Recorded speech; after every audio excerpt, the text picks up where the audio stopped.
Welcome to MSK life clinic foundation.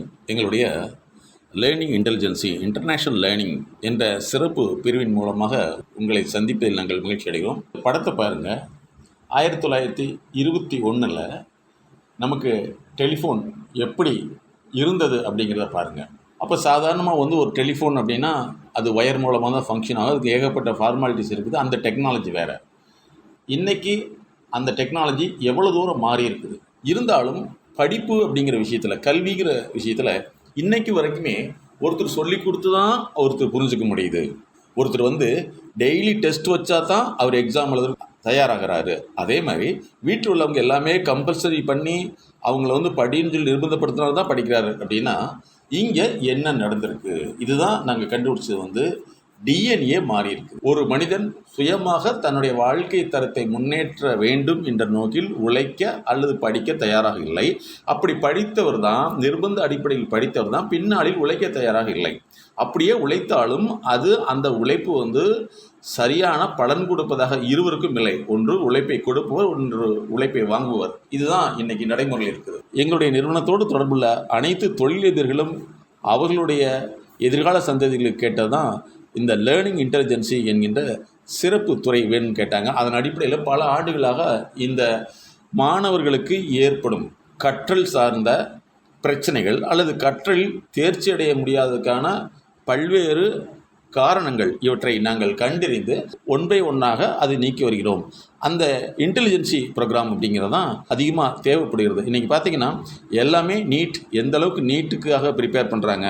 அவங்க sometime LKG யூகேஜிலேருந்தே பண்ணணும் அப்படிங்கிற அளவுக்கு வந்துருச்சு.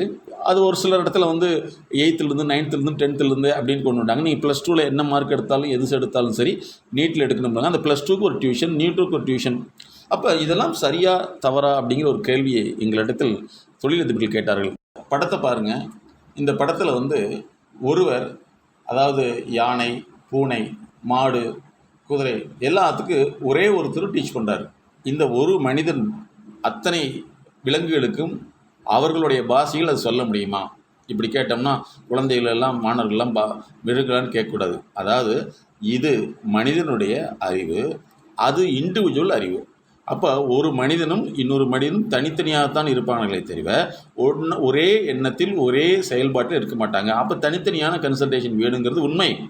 ரெண்டாவது, இவர்கள் யானையை மரமேறக்கு சொல்லிக் கொடுக்கறது, பூனையை வெயிட் தூக்க சொல்லிக் கொடுக்கறது எப்படி முறையற்றதோ அதே மாதிரி தான் இந்த உலகம் இருக்கிறது அப்படிங்கிறத பல ஆண்டுகளுக்கு முன்னாடியே ஒரு பிக்சர் மூலமாக படத்தை வெளியிட்டிருக்காங்க. அப்போ ஒரு தனி மனிதனுடைய கற்றல் திறன் எப்படி இருக்குதுங்கிறத நம்ம புரிஞ்சுக்க வேண்டியது. அதே மாதிரி இன்னொரு விஷயம் பார்த்தீங்கன்னா, நடக்கக்கூடிய ஒவ்வொரு தேர்வுகளுக்கும் நிறைய பேர் அப்ளை பண்ணியிருக்காங்க. அதாவது குரூப் 4 தேர்வுக்கு பார்த்தீங்கன்னா 20 லட்சம் பேர் அப்ளை பண்ணியிருக்காங்க.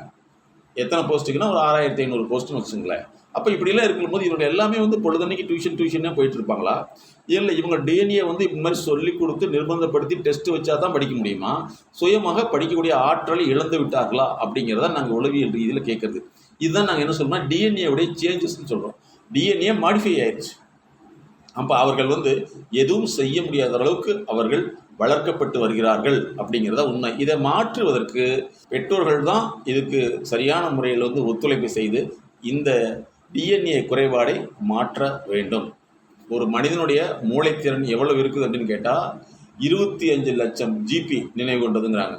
நம்ம வீட்டில் இருக்கிற செல்ஃபோனோ அல்லது லேப்டாப்போ எத்தனை ஜிபி இருக்குதுன்னு பார்த்துங்களேன்.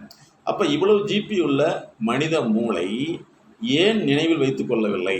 அப்போ ஒரு பாடத்தை திருப்பி திருப்பி படித்து அது மனப்பாடம் செய்து அதை பல முறை டெஸ்ட் வச்சா தான் ஞாபகத்தில் வருது. அப்போ அவங்களுடைய இயல்பு திறன் மாற்றப்பட்டுள்ளது அப்படிங்கிறது தான் உண்மை.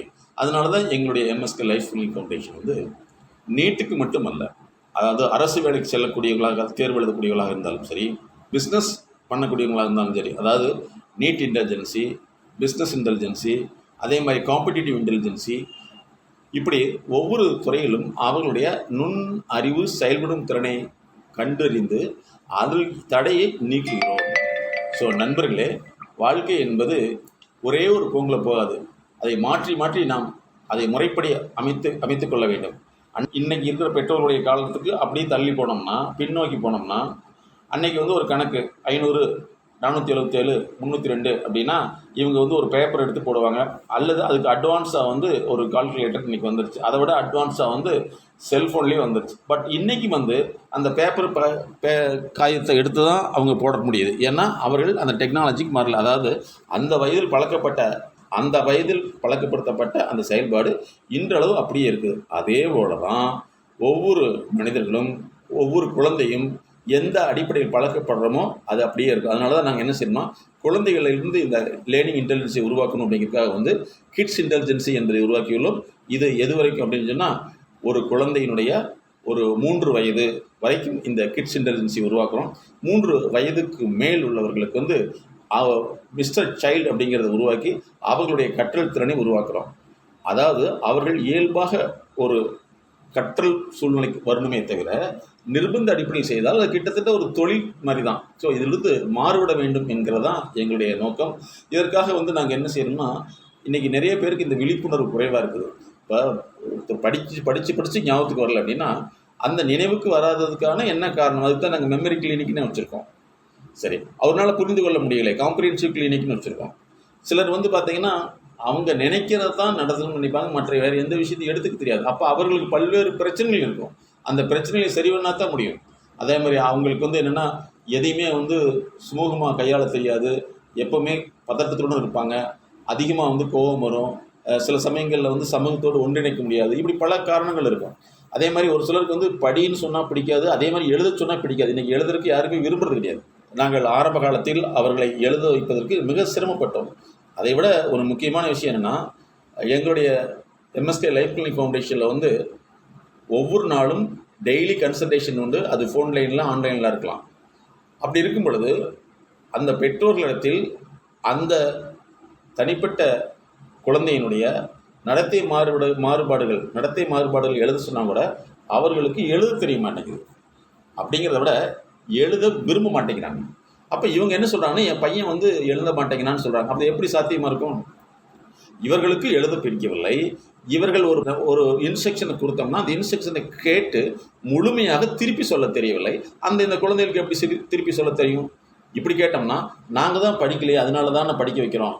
சரி, நீங்கள் படிக்கலைங்கிறது தெரியுது, உங்களுடைய பிரச்சனையை தெரியுது. அந்த பிரச்சனை இருக்கக்கூடாது என்று அதற்கான உளவியல் சார்ந்து சிகிச்சையோ வழிகாட்டலோ ஏன் எடுக்க தெரியவில்லை என்றால் இப்போ தான் சார் தெரியுது அப்படிங்கிறாங்க. இவர்களை நாங்கள் கோபப்படுவதை விட இந்த அளவுக்கு அவர்கள் விழிப்புணர்வு இப்பொழுதுதான் வந்திருக்குது என்று நாங்கள் மகிழ்ச்சி படுகிறோம். ஆகவே சர்வதேச கற்றல் என்பது ஒரு மனிதன், ஒரு மாணவன் எங்கு சென்றாலும் அவனுக்கு படிக்கக்கூடிய தன்மையில் அவன் தன்னை தயாராகி கொள்ள வேண்டும். அதே மாதிரி இன்றைக்கி மேக்ஸ் பல பேருக்கு பிடிக்காது, பயாலஜி பிடிக்காது. இந்த பயாலஜி பிடிக்காத காரணம் வந்து பல காரணங்களை சொல்கிறாங்க. டீச்சர் பிடிக்கல, நடத்துறது பிடிக்கல. இப்போ மறுபடியும் நான் உங்கள்கிட்ட சொல்கிறேன், ஒருத்தர் கிளியராக விளக்குனா தான் புரிஞ்சிக்க முடியுதுன்னா அவங்களுக்கு அண்டர்ஸ்டாண்டிங்கில் ப்ராப்ளம் இருக்குது, காம்ப்ரிஹென்ஷனில் ப்ராப்ளம் இருக்குது. அண்டர்ஸ்டாண்டிங்கிறது மொழி சார்ந்தது, காம்ப்ரிஹென்ஷனுங்கிறது செயல் சார்ந்தது. இதில் ஒரு பிரச்சனை இருக்கும். அதே மாதிரி நிறைய ஸ்டூடெண்ட் சொல்லக்கூடிய ஃபீட்பேக் என்னென்னா, எங்களுக்கு தொடர்ந்து படிக்க முடியல, அரை மணி நேரத்துக்கு மேலே படிக்க முடியாது, தொடர்ந்து படின்னு சொன்னால் எங்களுக்கு இரிட்டேஷன் ஆகுது அப்படிங்கிறாங்க. இப்போ இதுக்கெல்லாம் என்ன ட்ரீட்மெண்ட்டு? அப்போ இவர்களுடைய நடத்தையை பல்வேறு விதங்களில் நாங்கள் கண்டறிந்து மாற்றுகிறோம். ஒருத்தருடைய நடத்தையை மாற்றுவதற்கு, அதாவது கல்வி சார்ந்த நுண்ணறிவை உருவாக்குவதற்கு அவர்களுடைய கோஆப்ரேஷன் இருந்ததுன்னா குறைந்த அளவு 3 மாதங்கள் தேவைப்படும். அந்த 3 மாதங்களில் இருந்து அவருடைய கோஆப்ரேஷன், அவருடைய இயல்புத்தன்மை, கற்றல் தன்மை, இதை பொறுத்து அதிகபட்சம் 3 ஆண்டுகள் தேவை. 3 ஆண்டுகளில் ஒரு டிஎன்ஏவை மாற்ற முடியும். குழந்தை பருவத்திலேயே இருந்து இந்த உளவியல் சார்ந்த கற்றல் முறையை உருவாக்கிவிட்டால் அவர்கள் மிகப்பெரிய வெற்றியாளராக மாற முடியும் என்பதுதான் உண்மை. ஆனால் இந்த படிப்பு சார்ந்த பிரச்சனைங்கிறது இன்னைக்கு தான் தெரியும்னு வச்சுக்காதீங்க. 1836 வந்து இதுக்கு பேர் எஜுகேஷன் பிளைண்டுன்னு வச்சாங்க. அதாவது கற்றல் சார்ந்த குருட்டுத்தன்மை வச்சாங்க 1836. அதற்கடுத்து வந்து பல ஆண்டுகளாக வந்து அதனுடைய பெயர் மட்டும் மாறி இருக்குது, அந்த தன்மை இருக்குது. 1944 வந்து இந்த படிப்பில் பிரச்சனை உள்ள மாணவர்கள் வந்து 70% அப்படின்னு சொன்னாங்க. ஆனால் இப்போ சமீபத்தில் வந்து கற்றல் சார்ந்த பிரச்சனையினால் வந்து டியூஷன் போகிறவங்க வந்து 95% பேர் இருக்காங்க. அப்படின்னா 5% பீப்புளுக்கு மட்டும்தான் கற்றல் நுண்ணறிவு அல்லது கற்றலில் அவர்களுடைய மனம் இயங்குகிறது என்று பொருள். ஆகவே இதை மாற்றி அமைக்கிறதுக்கு தொடர்ந்து விழிப்புணர்வை ஏற்படுத்தி கொண்டிருக்கிறோம். எங்களுடைய நிறுவனத்தோடு இணைந்து உங்களுடைய எதிர்கால சந்ததியை டிஎன்ஏ மாற்றி அமைக்க. சொல்ல முடியாத அழுத்த நினைவுகள், அடக்க முடியாத அழுகை, கட்டுப்படுத்த முடியாத கோபம், தாங்க முடியாத கஷ்டம், தன்னை யாரும் புரிந்து கொள்வதில்லை என்ற ஏக்கம், அதிகமான பயம், தூக்கமின்மை, உடல் சார்ந்த வலி, இன்னும் இது போன்று பல சிக்கல்களிலிருந்து விடுபட நாங்கள் உதவுகிறோம். MSK Life Clinic Foundation